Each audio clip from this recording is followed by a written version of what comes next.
Halo semuanya, balik lagi di Geekshy Channel. Oke, kali ini kita bakal bahas satu topik yang cukup seru sih Gia, bisa dibilang, karena ini salah satu ikon, bisa dibilang Jepang lah ya, yang udah cukup besar. Kita udah kenal ikon ini dari mungkin puluhan tahun ya Gia. Kalau secara pop culture-nya sih sudah ada 66 tahun lebih sih. Oh iya, berarti kalau seumuran kita ya paling udah kenal 20 tahun terakhir lah ya. 20 tahun terakhir kita udah kenalin dari kita kecil sampai sekarang tuh masih bisa diminati oleh berbagai macam kalangan gitu. Bisa dilihat sendiri, seperti janji kita akan mengulas soal Godzilla. Ya. Jadi jelasin dulu mungkin ini apa Godzilla apa. Ya ini kan sebenarnya tadi kemarin udah dikasih apa ya? Teaser gitu ya, teaser yang video sebelum ini. Nah ini tentang Godzilla, khususnya The Showa Era Films tahun 1954 sampai 1975. Oh gitu, jadi ini merupakan kumpulan film dari tahun 1954 sampai 1975. Oke, jadi bisa disebut era Showa lah seperti itu. Ya, jadi memang di Jepang itu kayak ada era-eranya. Lebih ke ini sih, jadi kalau di sana itu gimana kaisarnya gitu bro. Ya. Jadi kaisarnya, pemerintahan kaisar ini kasih nama eranya era apa, nanti ganti kaisar eranya apa. Jadi kalau misalkan teman-teman tahu juga, Kamen Rider juga ada pembagian era-eranya. Kayak era Showa, era Heisei ya. Era Heisei. Sekarang yang paling baru Reiwa. Oh Reiwa namanya. Iya. Apa era masa kini berarti ya? Masa kini. Nah memang, jadi ini bisa dibilang lebih ke review sih, karena memang ini kebetulan Gigi udah punya lama dan di sini ada beberapa properti yang berhubungan sama yang mau kita bahas sekarang. Iya. Jadi awalnya kita mau bahas apanya dulu nih? Jadi ini sebelumnya lagi-lagi kita harus shout out ke Criterion Collection. Nah iya, lagi-lagi kita bahas rilisan dari Criterion Collection. Dan memang sejauh kita membuat konten, so far memang masih Criterion nggak pernah mengecewakan. Nggak pernah mengecewakan. Jadi memang dia dalam mengemas, dalam desain dan segala macamnya itu proper banget. Yeah. Ini salah satunya Gia. Yeah. Dan pada saat kemarin Gigi membuka topik untuk membahas ini juga, gue tertarik banget buat membahas karena desainnya dari tampilan luar aja keren banget. Silakan lanjut. Ya ini jadi seperti yang disebut juga, Showa era itu untuk memperingati eranya Kaisar Hirohito yang memerintah Jepang dari tanggal 25 Desember 1926 sampai terakhir beliau wafat di 7 Januari 1989. Jadi ini film-film 15 film ini khususnya keluarnya pada saat beliau memerintah Jepang. Nah, paling ikonik memang Godzilla ini, yang paling gede ini itu awal munculnya ya tahun 1954. Nah, kisah di balik pembuatannya sebenarnya jadi gini, waktu itu kan ya Toho Company, kalau kita tahu itu sekarang banyak bikin film-film tokusatsu. Wah, waktu dulu itu sebenarnya Toho itu lebih banyak untuk film-film propaganda gitu mereka. Oke. Kan zaman perangnya waktu itu ya. Nah, tapi kita tahu sejarahnya kan tahun 45 kan akhirnya sekutu ngebom atom gitu kan ya. Bom hidrogen itu jatuhkan di kota Hiroshima tanggal 6 Agustus, terus 3 hari kemudian di Nagasaki tanggal 9 Agustus, yang akhirnya memaksa Jepang untuk mengakhiri kampanye perang mereka kan. Iya. Oh berarti berhubungan banget sama sejarahnya gitu? Iya, sejarahnya. Dan kebetulan kenapa kita syuting per hari ini bulan Agustus tuh ya peringatan 75 tahunnya bom atom Hiroshima. Oh gitu. Iya. Benar-benar. Oh iya benar-benar. Iya, karena apa berpengaruh juga ke peristiwa sejarah Indonesia juga ya. Iya. Nah jadi waktu itu istilahnya gini, jadi Toho mau bikin sebuah film atau mungkin sinema untuk membangkitkan masyarakat Jepang dari keterpurukan gitu. Dari pasca perang dijatuhkannya bom ya? Ya, jatuhkan bom. Jadi baru kesampaian, memang ini kan tahun 54 yang tadi saya sebut, berarti ya 9 tahun setelah perang. Tapi kan trauma itu masih berlanjut kan gitu misalnya sampai benar-benar misalnya move on-nya lama gitu kan. Nah, dulu Toho itu punya 2 sutradara bisa dibilang yang kenamaan gitu, Akira Kurosawa sama Ishiro Honda, yang bikin itu Seven Samurai. Yang kemarin kita bahas. Iya. Jadi waktu itu Akira Kurosawa dia lebih basic, dia membahas tentang samurai, tapi Ishiro Honda dapat tugas untuk bikin film yang menggambarkan anti nuklir, jadi masalah percobaan bom hidrogen, tapi secara subliminal filmnya itu menentang percobaan nuklir gitu. Oh iya. Tapi kan kita nggak boleh terlalu politik ya di dalam film itu kan. Jadi caranya bikin film kaiju ini atau kalau orang luar nyebutnya film monster lah. Iya, kaiju. Seperti sebutannya karena sama juga dengan yang disebut di Pacific Rim ya. Ya Pacific Rim. Nah, jadi itu kaiju tuh monster. Nah, jadi memang film pertamanya ini memang yang tahun 1954. Dari situ sejarah udah sampai sekarang bisa dibilang Godzilla ini franchise tertua dan terbanyak karena sudah ada 32 film di Jepangnya doang, sama 3 film Hollywood. Ini sama ini sampai sekarang gitu. Jadi total udah ada 35 film. 35 film. Iya. Sedangkan di sini ada termuat berapa? 15. Karena cuman Showa Era aja. Kan yang Heisei sama yang Reiwa nggak dibahas. Nanti mungkin dikemas sama kriteria ya. Kita bahas secara etimologisnya dulu mungkin. Ya Godzilla disebutnya sih kalau orang Jepang nyebutnya Gojira sih. Oh iya betul. Karena memang di nggak ada huruf L. Iya, kan penyebutan Jepang kan lebih R kan. Ya, Gojira. Dan memang kita akan bahas cukup dalam ya kayak gini soal Godzilla ini karena sayang banget kalau kita bahas cuma kulitnya doang Jadi kita akan bahas sedikit dalam. Jadi mungkin agak-agak nyerempet ke sejarah. Mungkin teman-teman juga bisa simak. Langsung aja kita lihat tampilan depannya seperti ini. Warnanya pink dengan Godzilla warna hitam dan dia mengeluarkan napas atomnya ini berwarna biru.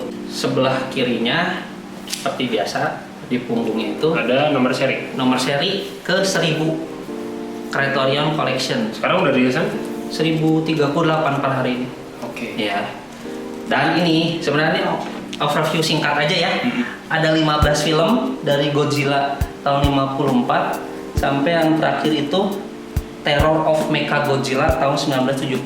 Ini yang Showa Era, ada 15 film di sini. Nanti mungkin kita akan ngebahas yang esensial aja yang buat tonton gitu ya. Iya, boleh. Sama ini ada keterangan-keterangannya.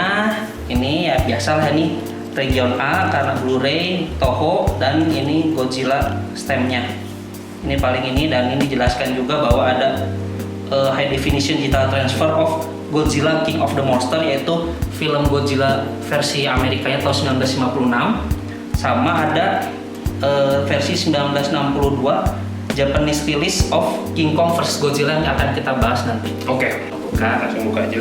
Nah ini pas kita buka langsung disambut dengan Godzilla yang menghancurkan Tokyo. Wih keren banget ya. Ini Tokyo Tower ceritanya terbelah dua yang menggambarkan Tokyo. Dari cover pun kalau menurut gue udah kelihatan banget desainnya dibuat secara matang. Jadi dan pemilihan warnanya juga keren. Entah kenapa proper aja gitu. Oh well done gitu. Iya. Jadi ini dibuka dengan ini terus selanjutnya. Nah ini ada sedikit essay. Biasa kalau Criterion kan selalu ada essay-nya ngejelasin latar belakangnya. Ya kurang lebih seperti yang kita jelasin tadi lah ya. Jelasin. Nah ini sini baru setiap film dijelasin pemerannya, sinopsisnya dari Godzilla tahun 54 paling pertama sampai yang tadi saya sebut Terror of Mechagodzilla tahun 75. Jadi ini ada 15 halaman kayak gini. 15 saja. Dan setiap halaman ada artworknya. Ada artworknya. Nah ini yang spesialnya. Kita lihat secara sekilas. Nah ini King Kong vs Godzilla. Lihat dipegang ekornya dibanting. Jadi memang kayak ketemu ya. Ini Mothra lawan Godzilla. Kalau bahasa Inggrisnya Mothra. Ini Ghidorah the three-headed monster. Terus ini Invasion of Astro Monster. Dari planet ya? Dari planet luar. Ini Ebirah Horror of the Deep. Ini Son of Godzilla. Nah ini anaknya Godzilla, nanti kita bahas. Ini juga Destroy All Monsters. Ini apa ya? Kayak Smackdown-nya gitu. Kayak Royal Rumble-nya gitu kan. Apa bisa dibilang mungkin Avengers Endgame-nya gitu. Cuman monster gitu. Monster ya. Iya. Ini All Monster Attack. Ini Godzilla vs Hedorah. Jadi banyak sebenarnya adversary-nya Godzilla tuh banyak sebenarnya. Iya. Godzilla vs Gigan. Banyak banget. Godzilla vs Megalon. Nah ini yang paling cukup ikonik ya. Ya, Godzilla vs Mechagodzilla. Dan memang musuh yang ini cukup ikonik ya. Sampai dimuat di film Ready Player One. Nah betul. Jadi memang kalau teman-teman yang udah nonton Ready Player One pasti lihat sosok si Mechagodzilla ini karena apa ya bisa dibilang musuh yang cukup kuat juga. Musuh kuat. Misalnya cloningan tapi robotnya gitu. Yeah. Nah ini Terror of Mechagodzilla ya, ini film terakhir dari Showa era. Oke. Nah ini ceritanya dia pergi gitu kan, jadi cuma kelihatan ekor belakang endingnya. Nah pas dibuka ya ini menurut gua apa ya smart banget penempatan dari disk-disknya ini. Ya ada 8 disk pokoknya. Jadi tadi 15 disk yang tadi itu tercantum dalam 7. Satu disk terakhir yang disk ke-8 itu suplemen doang, total durasinya 6 jam sendiri. Seperti biasa special features dan behind the scenes gitu. Jadi apa ya diskusi behind the scene, proses designing mungkin ya ada. Nah, hebatnya behind the scene ada warna masing-masing gitu, maksudnya jadi color coded gitu. Jadi kan kalau kita misalnya contoh buka satu nih yang Godzilla, pas ngembaliinnya udah tahu warna kuning berarti masukinnya ke sini gitu. Selain ada nomornya ini juga, ini warna hitam, warna biru langit, warna merah, warna kuning, warna merah, warna biru langit lagi, warna hitam. Jadi secara color coded sama nomornya ada. Jadi benar-benar dipikirkan dan dirancang dengan sangat matang gitu. Iya. Paling sih ini secara material sih cardboard juga sih. Cuman emang secara material memang nggak istimewa sebenarnya. Cuman karena dibuatnya proper banget dan asik gitu desainnya, jadi well done aja gitu. Iya. Kriteria good job sih gila. Iya. Ini salah satu rilisan istimewa juga, memperingati 1000-nya rilisan mereka gitu. Jadi memang kenapa langsung dikompilasi segini sekalian gitu, dapat izinnya semua, dapat 15 film langsung dijadikan satu box set. Nah ini memang kalau teman-teman lihat juga ada beberapa rilisan Godzilla yang sudah dirilis oleh Hollywood TG. Hollywood. Jadi seperti yang teman-teman tahu, tapi di luar Godzilla yang tahun 2000 ya. Tahun 2000 ya. 2000 itu kita di luar Godzilla itu karena itu tidak termasuk. Jadi gini, sebenarnya kan Godzilla tuh bisa dibilang tadi walaupun originalnya dari Jepang, tapi kan sudah jadi pop culture, dimiliki secara populer seluruh dunia. Waktu itu Sony Pictures atau Columbia lah itu mencoba bikin interpretasi Godzilla versi mereka gitu, yang diperankan oleh Matthew Broderick itu. Betul. Dan agak-agak dibikin ceritanya, masalahnya dari iguana kena radiasi nuklir, jadinya di daerah Polinesia oleh orang Prancis, akhirnya nyerang ke kota New York ya, istana Hollywood banget lah gitu. Tapi secara film sebenarnya nggak jelek, cuman secara lisensi itu tidak minta izin ke Toho gitu. Oh gitu? Iya. Jadi itu teh bisa dibilang tidak kontinuitasnya tidak masuk ke yang tidak masuk ke dalam universe-nya gitu ya. Cuman secara izin nggak apa-apa ya? Sebenarnya secara izin kan toh originalnya jadinya dari reptil. Kalau yang ini kita mesti mundur sebentar ke belakang bahwa Godzilla itu sebenarnya kalau digambarkan itu sebenarnya dinosaurus zaman Jurassic sebenarnya. Cuman dia tidak kena pemusnahan massal seperti teman-temannya karena dia tinggalnya di inti bumi. Oh shit. Jadi teman-temannya kena meteor, kena komet, hancur tuh. Nah dia sembunyi di bawah inti bumi, makan dari core inti bumi gitu hidupnya. Jadi tetap hidup dan keluar gitu. Keluar. Nah, tapi itu dia di 1954 ceritanya keluar karena kena ini apa sebutannya, ada percobaan atom gitu, jadi sana ekosistemnya dia terganggu gitu. Jadi memang apa ya bisa dibilang message-nya dari Godzilla ini kan ketika ekosistem terganggu dia keluar menyeimbangkan itu ya. Jadi misalnya kalau aku udah bumi, kalau bumi lagi demam, dia tuh keluar gitu untuk menyembuhkan demamnya itu misalnya. Nanti pergi lagi. Nah, karena memang kalau misalkan dilihat di setiap film Godzilla tuh gitu kayak mereka ngamuk-ngamuk berantem terus pergi lagi gitu, kayak nggak jelas gitu sebenarnya. Sebenarnya nggak jelas, tapi itu sih sebenarnya jadi excitement atau jadi nilai tambah, nilai plusnya orang nonton film kaiju ya itu sebenarnya. Sebelum masuk ke yang edisi Indonesia, edisi Hollywood, kita coba masuk ke yang 6 film esensial menurut kita yang harus ditonton untuk orang mengetahui lebih dalam tentang Godzilla di era Showa. Oke, betul. Ya, pasti nomor 1 jelas Godzilla ya. Kita sambil buka aja lah ya. Nah, ini the original. Ini sebenarnya simple sih ceritanya, lebih kayak gini. Jadi waktu itu Ishiro Honda kan dikasih tugas untuk bikin film yang menggambarkan gimana sih kalau kita merusak lingkungan. Nah, ceritanya di sini juga Ishiro Honda menggambarkan bahwa Godzilla tuh ngamuk karena terjadi percobaan apa ya sebutannya nuklir gitu ya. Dan ya dia ngamuknya ke manusia langsung ke kota Tokyo.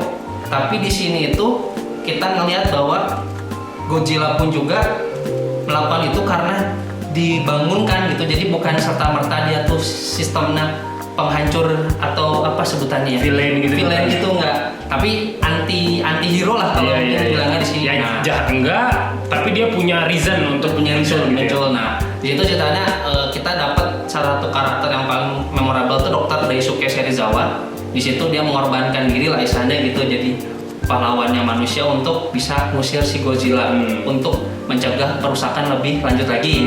Tapi 1954 itu bikin namanya Godzilla jadi naik daun sampai akhirnya bisa diekspor ke Amerika. Memang waktu pas keluar pertama malah bikin ketawa orang Amerika. Apaan gini kayak, soalnya mereka kan juga apa nih film monster murahan bagi mereka, karena jujur kan kalau Hollywood lebih dulu dalam sinema, jadi untuk dibandingin sama King Kong tahun 1933 lebih dulu King Kong. Jadi kayak ya ini mah nggak ada secuil-cuilnya King Kong, jadi kayak gitu kan. Apa udah ketinggalan zaman? Udah ketinggalan zaman, bagi mereka udah 20 tahun yang lalu kayak gini kita mah misalnya gitu kan. Nah, tapi akhirnya untuk tahun 56 dibikin versi Amerikanya, tapi ada ditambahin adegan Amerika, kan masukin aktor Amerika, jadi namanya Godzilla King of the Monsters tahun 56. Nah, tapi ada 20 menit adegan dipotong karena terlalu politik gitu. Jadi dipotong. Tapi tetap bagi beberapa orang 54 yang versi bagus, walaupun di sini dimasukin sebenarnya, jadi kita bisa nonton dua versi film Godzilla itu. Hebatnya Criterion bisa dapat dua versi, versi Jepang 54 sama versi yang Amerika tahun 56. Nah, udah habis itu kalau bagi kita yang keduanya harusnya nonton King Kong vs Godzilla. Nah ini juga. Tadi kan sempat sebut King Kong. Istilahnya gini, Toho akhirnya buat ngeblow up atau mengeksposur karakter Godzilla lebih luas biar diterima di masyarakat luar Jepang, khususnya pada saat itu Amerika. Dia minta izin ke, khususnya yang megang lisensinya itu Universal untuk King Kong. Dia minta izin, boleh nggak kita menggambarkan King Kong dalam film kaiju kita? Dikasih izin untuk dua film saja. Film pertamanya ini King Kong vs Godzilla ini langsung di dua titan diberantemkan. Nah, ini saya punya yang VHS. Ini yang di sini yang versi tahun 62 versi Jepangnya. Ini versi Amerika tahun 63. Ini masih dalam bentuk VHS teman-teman, jadi klasik banget sih. Ini yang adegan klasiknya, ini yang dia berantem di kayak di kastil Jepang gitu. Ya, ini ada di sini kastil Jepang. Nah ini ada sedikit perbedaan, tapi secara ini memang kerjasama dua negara, bahwa untuk versi Jepangnya sama Ishiro Honda, untuk versi Amerikanya maaf saya juga takut salah, oleh Thomas Montgomery. Jadi di sini itu ada dua kru yang melakukan. Thomas Montgomery juga familiar kan? Ya itu jadi sutradara film-film monster Amerika, cuman dia kerjasama terbesarnya si King Kong vs Godzilla ini. Nah, ini penjelas, ini dubbing, ini masih dalam bahasa asli Jepang. Ya, walaupun pas di adegan Amerikanya pasti pakai bahasa Amerika gitu kan. Cuman ada perbedaannya nggak begitu mencolok daripada yang tadi Godzilla sama King of the Monster. Nah, sekarang kita lanjut yang menurut kita yang esensial ketiga itu ini Ghidorah the Three-Headed Monster. Nah ini tuh sebutannya apa ya? Enemy-nya Godzilla gitu. Musuh bebuyutan. Nah, di sini itu ceritanya dia bukan dari bumi, dari luar angkasa gitu. Jadi agak alien ceritanya. Dia kayak Hydra gitu. Jadi kepalanya 3, kalau dipotong 1 bisa tumbuh lagi.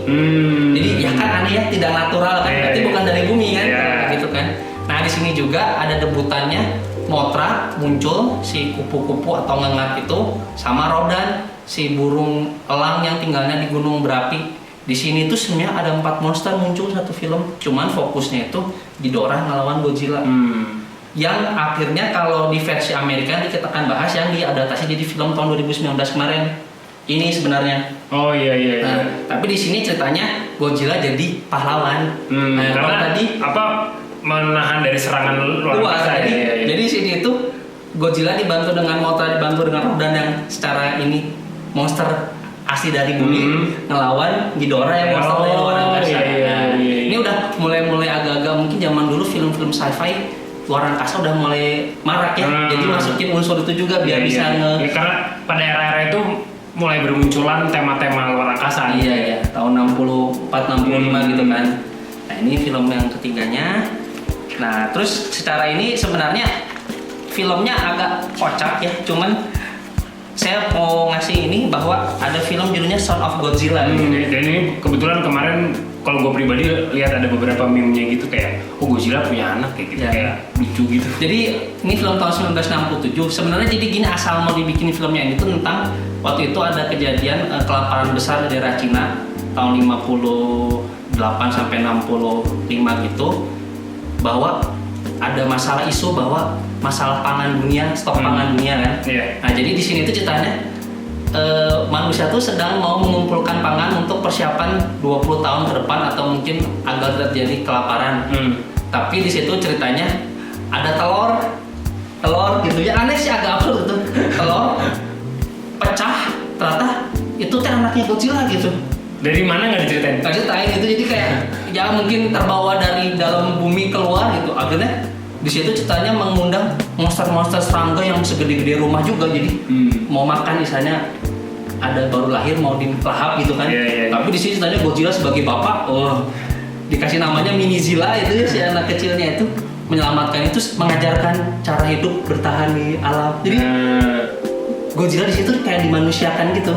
Jadi ada beberapa adegan yang komedinya gitu kayak ngajarin anaknya buat ngeluarin api atomnya gitu, kayak gregetan orang tua ngajar caranya gimana ngeluarin api dari mulutnya, itu teh lucu gitu, kayak monster gitu. Tapi kerennya tidak cheesy gitu, memang komedi cuman nggak cheesy, tapi agak berkesan karena ternyata si Minizilla juga sangat menggemaskan gitu, walaupun ya agak absurd cerita gitu. Nah, terus yang kelima itu ya tadi yang Destroy All Monsters. Nah, ini film tahun 1968. Nah, ini yang tadi kita sempat singgung sebentar ya, kayak Avengers gitu. Di sini tuh ada total ada 11. Saya kurang hafal secara spesifiknya monsternya apa aja, tapi yang pasti Godzilla ada, Ghidorah ada, Rodan ada, Mothra ada, terus ada serangga juga, ada kayak apa, lobster juga, pokoknya. Tapi yang versi-versi raksasa gitu total ada 11. Ya ceritanya kalau di sini lebih gini sebenarnya, dan itu ada monster land, jadi apa, pulau isinya monster semua yang hidupnya damai ceritanya di situ, tidak ada masalah. Tapi biasa ada dari luar angkasa lagi menginvasi ke bumi secara diam-diam, infiltrasi, mengambil alih si pulau monster land itu, dan para monsternya dimanfaatkan untuk penaklukan dunia. Jadi ada konflik yang dibuat-buat gitu, karena berantem semua, tetap aja sih akhirnya yang menang Godzilla gitu kan. Di sini cuman ini tahun 68 bisa dibilang salah satu features yang terhebat karena bisa menampilkan 11 monster dalam satu layar gitu. Memang dulu masih pakai kostum ya sebenarnya.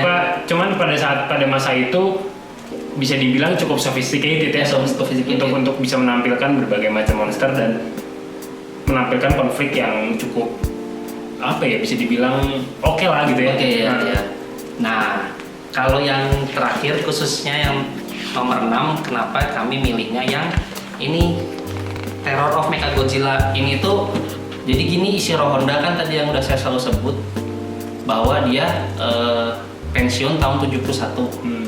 Tapi di sini untuk film ini dia kembali dari pensiunnya 4 tahun sebelumnya untuk mentradi film ini, dan bisa dibilang film terakhir beliau gitu di jajaran film Godzilla gitu. Dan di sini Mechagodzilla tetap masih jadi adversary-nya Godzilla, tapi ada musuh baru, Titanosaurus. Jadi ini kalau ini 3 monster, 2 asli, 1 buatan robot berantem bersama. Yang pasti selalu yang menang Godzilla. Tapi ini salah satu yang berkesan karena di sini Mechagodzilla tampilannya udah cukup futuristik untuk tahun 75 gitu. Oke. Jadi cukup bisa bilang menginspirasi Gundam lah mungkin kedepannya gitu. Nah di sini dia.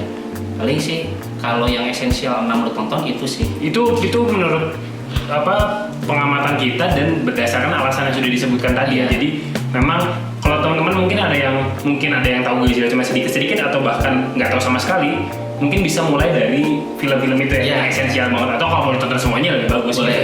Nah, setelah yang tadi kita jelaskan, kita akan mulai menyinggung soal Godzilla yang sudah masuk ke Hollywood masa sekarang ya. Dan yang pertama kita bahas adalah yang Godzilla ini. Itu yang pertama kan ya? Yang tahun 2014. Ini bisa dibilang yang film lisensi resmi Toho ngasih izin ke Legendary Pictures PH-nya dan kerjasama dengan Warner Bros studionya untuk bikin.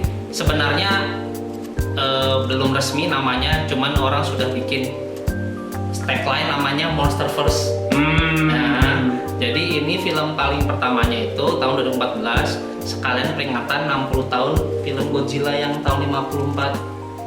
Jadi ini kerjasama langsung Jepang Amerika, resmi dapat izinnya. Karakternya juga ada yang orang Jepang. Kalau kalian tahu Ken Watanabe itu, dia di sini merankan jadi Dokter Daisuke Serizawa juga, tapi dengan iterasi yang berbeda. Jadi kalau yang dulu mah biokemis yang agak gila, di sini dia lebih serius gitu. Lebih serius, gloomy gitu. Lebih gloomy. Terus memang film ini dapat pro dan kontra karena bagi Amerika agak membosankan, tapi kalau ngambil spirit Jepang ya memang film Godzilla harus seperti itu, jadi munculnya perlahan gitu, nggak langsung di jeder awal. Memang kalau teman-teman lihat di film ini mungkin udah pada banyak yang udah nonton. Kemunculannya itu perlahan-lahan aja. Jadi perlahan. Punggungnya dulu, ekornya dulu, dan menurut gue sih itu cukup artistik ya. Jadi memang dibuat ambience-nya tuh mencekam. Jadi bayangin kalau misalnya kita ada di situ di bawah laut tiba-tiba ada yang berenang. Itu. Dan memang secara bentuk, secara kerjasama kan resmi. Jadi secara anatomi, desain karakternya itu sama dengan Godzilla yang di Jepang ya. Karena kalau kita sempat bahas tadi yang Godzilla tahun 2000 itu secara bentuk jauh beda. Karena memang ceritanya dari iguana kan. Orang ini emang ya monster Godzilla yang dengan anatominya itu agak gendut. Agak gendut. Kepalanya kecil gitu. Cuman dikasih nama yang di sini karena agak gendut tadi, Berzilla orang nyebut. Jadi Godzilla versi gendutnya lah kalau di sini ya. Dikasih steroid lah misalnya kalau ini kan. Nah, cuman aku salah satu suka ini tuh rilisannya di sini tuh kayak satu splash art gitu langsung buka, jadi ini ekornya nyambung ke gambar berikutnya gitu. Dan ini kalau inget adegan dengan filmnya ini ada yang penerjun payung. Ini pokoknya ini secara visual emang menurut gue sih artistiknya di film ini karena adegan turun dari langitnya, terus kemunculan Godzilla-nya dan klimaksnya gitu. Ketika Godzilla muncul dan berantemnya itu kayak cuma berapa menit terakhir ya? Iya, tapi itu benar-benar kayak klimaks gitu jadinya. Jadi emang klimaks sampai dia nyemburin apinya tuh mengebangun suasana itu menurut gua cukup oke lah. Dan bisa dibilang laku gitu. Jadi responnya bagus. Akhirnya dilanjutkan untuk kedepannya Monsterverse gimana. Nah, untuk film keduanya di jajarannya itu malah kita balik ke King Kong dulu. Nah, ini lagi iterasi terbarunya lagi si King Kong. Cuman ceritanya ini agak aneh. Ini kan tadi settingnya 2014. Ini walaupun filmnya 2017 tapi settingnya malah mundur ke zaman perang Vietnam. Iya betul. Jadi ya mungkin originnya King Kong gimana gitu kan ya. Pengen ngasih lihat origin King Kong itu dari mana sih? Karena memang dari pulau antah berantah gitu. Seperti yang diceritakan di film King Kong yang jadul tahun 33. Sama yang di mana tuh siapa? Yang Peter Jackson. Peter Jackson juga kan emang pasti settingnya tuh dari pulau-pulau nggak jelas gitu. Jadi di sini ceritanya si King Kongnya atau Kong lah sebutannya di sini biar namanya nggak make King, belum jadi King malah jadi masih Kong, masih remaja gitu. Mungkin aku ngerti sih kenapa harus beda 40 tahun. Ceritanya nih masih remaja, belum jadi dewasa gitu kan. Belum jadi King Kong gitu. Belum jadi King Kong gitu kan, makanya cuma dikasih nama Kong. Cuman di sini bagus juga si Warner Bros dan Legendary bahwa memang agak-agak nyerempet gitu. Khususnya biasa gaya-gayanya Marvel Cinematic Universe gitu. Di endingnya gitu bro, ada after creditnya yang ini. Ternyata organisasi Monarch mengawasi juga tingkah lakunya Kong, bahwa udah ada monster-monster sebelum ini, jadi kita ditunjukin gitu. Jadi ada after creditnya gitu. Jadi memperlihatkan kayak cuplikan-cuplikan ada monster-monster yang diamati oleh organisasi tertentu gitu. Jadi Monarch itu ya kayak shieldnya Marvel gitu kan. Nah, setelah film King Kong cukup sukses juga tahun 2017, 2 tahun kemudian, tahun lalu lah ya, keluar Godzilla King of the Monsters. Nah, ini sebenarnya dia ngambil namanya dari yang film tahun 56. Iya. Tapi sebenarnya ceritanya kayak filmnya Ghidorah Three-Headed Monster itu tahun 65. Jadi namanya aja ngambil tahun 56, tapi jalan ceritanya kayak yang tahun 65. Oke. Nah, khususnya yang kalau ini, makanya kenapa saya masih ini, itu slide cover. Nah, ini sih covernya sangat. Ini Godzilla di depan, terus ini Ghidorah dengan kepala 3-nya. Dan kalau kita buka juga, sebenarnya ini gambarnya nyambung gitu, ini juga tuh. Jadi ini cakarnya Godzilla. Jadi ini sebenarnya lagi showdown gitu, lagi face to face. Dan kalau dilihat memang palet warnanya agak mirip, cuman ini lebih terang aja, lebih iya. Ini lebih gelap. Cuman pemilihan palet warnanya serupa lah. Ya. Tanpa disadari. Tanpa disadari sebenarnya. Ya ini makanya mungkin karena salah satu alasan izin resmi dari Toho kan mungkin ada sebuah protokol yang harus diikuti gitu kan ya. Jadi ada identity color-nya. Ada identity color-nya. Nah, ini sebenarnya salah satu film terakhir 2009, cuman secara kritikus lebih banyak dihujat daripada yang tahun 2014. Oh gitu? Karena mungkin gini sih, orang kebanyakan di luar Jepang belum siap untuk satu film ada 4 monster sekaligus. Kayak too much kali ya? Kayak too much, tapi bagi saya pribadi, I don't care gitu. Iya. Karena memang esensinya Godzilla seperti itu seperti ya? Itu, jadi kalau mungkin kalau orang-orang yang biasa melihat film-film monster Amerika, nggak terbiasa ya sekali muncul 4 gitu ya? Gitu. Karena satu yang detiknya yang terkenal juga, ini kurang potensi manusianya kurang digali dah kata saya. Loh ini film monster, malah sebenarnya manusianya jadi karakter tambahan. Perannya tidak terlalu besar sebenarnya. Iya, jadi sebenarnya itu dia kadang ada yang tidak bisa memuaskan semua pihak. Iya betul. Karena kan kalau misalkan ngelihat dari apa ya lisensinya resmi dari Toho ya pasti akan mengikuti stylenya mereka gitu. Memang sih ya tidak bisa memuaskan secara pihak, tapi tetap Warner Bros dan Legendary tetap maju ke depan. Dan sebenarnya harusnya tahun ini bro, film keempat dari mereka yaitu Kong versus Godzilla yang mana mempertemukan ini. Jadi bukan meremake, bikin versi barunya, bukan King Kong versus Godzilla tapi dibalik jadi Godzilla versus Kong gitu yang film. Nah, tapi harusnya keluarnya kalau nggak salah Oktober tahun ini atau November. Tapi karena situasi ini di tahun depan. Tapi saya berharap sih moga-moga pertarungan antara karakter monster Barat dan Timur walaupun delay setahun tapi bisa memuaskan semua pihak, khususnya penggemar film kaiju. Oke, berarti secara pembahasan film udah ya? Udah. Iya. Nah, kita akan bahas sedikit soal dapat di mana, dulu harganya berapa? Ya. Jadi ini sebenarnya ini rilisan Oktober 2019. Ya. Saya waktu itu udah nabung dari bulan Juli gitu karena udah jelas mau rilis bulan Oktober, tapi ternyata biasa Criterion suka ada diskon. Lagi-lagi. Nah, ini waktu itu November bulan diskonnya, jadi saya ada Oktober nggak langsung beli, pas November diskon saya beli.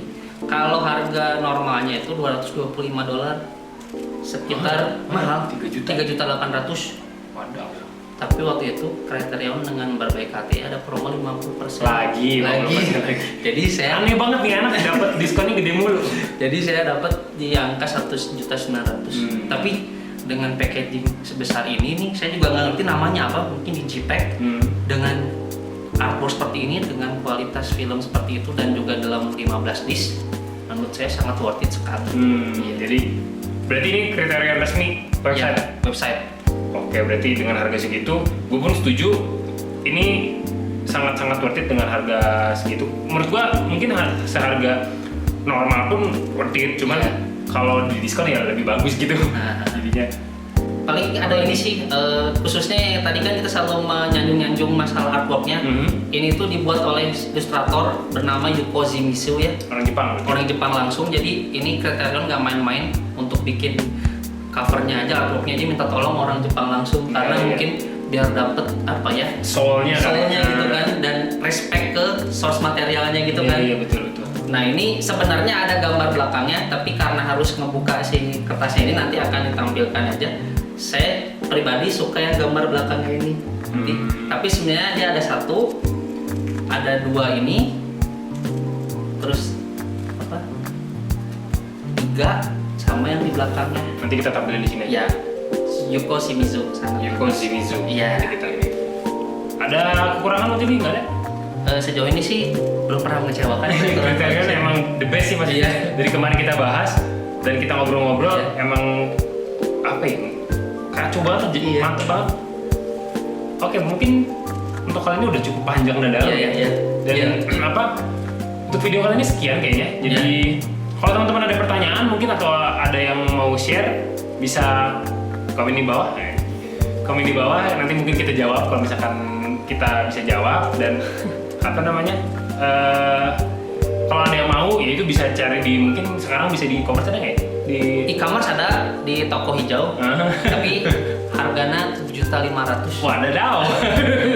Jadi ya itulah, maksudnya itu pinter-pinter kalian untuk nyari aja deh. Yeah. Dan apa ya, setelah pembahasan sepanjang ini mungkin teman-teman bisa dapat insight dari Godzilla ini. Ya. Sekian untuk video kali ini, mungkin sampai jumpa di video selanjutnya. Mungkin teman-teman juga bisa like kalau senang kontennya, dan bisa share juga ke teman-teman yang mungkin pengen tahu atau dirasa pengen tahu soal Godzilla ini. Jangan lupa subscribe juga supaya ada updatean kalau kita bikin video baru. Sampai jumpa di video selanjutnya. Bye-bye. Bye.